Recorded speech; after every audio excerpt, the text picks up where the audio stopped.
What's on the mind of retailers in 2024? We wanted to know, so at the NACDS annual meeting, we sat down for exclusive interviews with executives from some of the nation's top retailers. Our goal? To get an insider view of their market strategy and to ask what's on their radar for this year and beyond. Today's guest is Rick Gates, Senior Vice President and Chief Pharmacy Officer of Walgreens.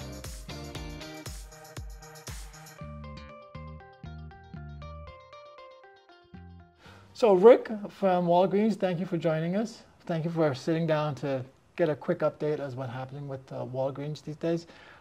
So my first question for you is, Walgreens is a pharmacy-first company. And so we're wondering, what role will the pharmacy play in the overall healthcare of the U.S. and as an engine for growth of the company in the future? Yeah, that's a great question, and great to be here, by the way.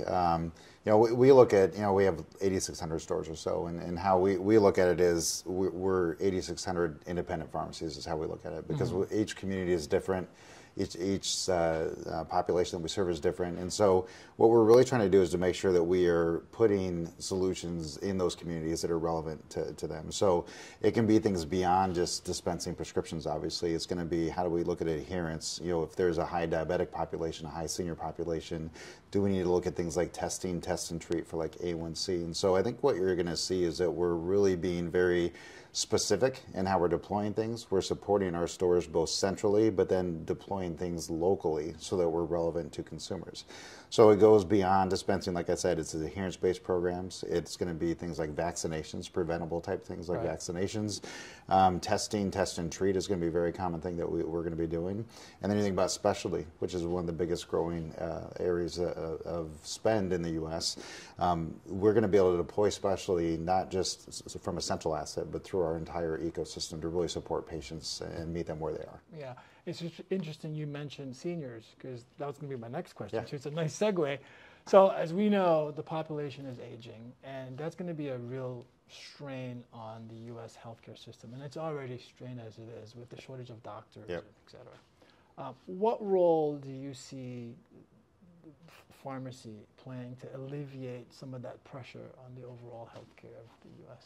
Yeah, I think what you're going to see is obviously there's a primary care shortage that everybody keeps talking about. And I think what pharmacy can start to lean in and actually take burden off of the healthcare ecosystem and make it more convenient for consumers. And so how I look at it is we have to really start to look at, I think one of the stats we always hear is it's not just for how many times patients see their pharmacist, it's actually chronic care patients. And chronic care patients see their pharmacists upwards of 32 times a year. So you think about that many touch points that we have with consumers that have complex care that need to be seen and have their healthcare managed differently. You can start to deploy a lot of different things to make sure they get on therapy, they stay on therapy, and they're really optimizing their care. And I think seniors in particular, I think have trust for pharmacists, and they actually engage with them much more on a consistent basis. And I think once you build that connection, I think it's going to be really important what you do. I'm a pharmacist, right? And so the last store that I worked at was in Arizona, which is a high senior area. I knew every consumer that walked in. I knew everything that was happening with them, both from a family perspective, but also from a healthcare perspective. When you build that connection, they trust you, they come in, and you can really help them navigate their healthcare more effectively. And I think that's where you're going to see us lean in much more effectively, is that like local independent feel for each one of our stores with care programs that are going to be unique to those senior populations. Rick, thank you very much for joining us. Thank you. Appreciate it.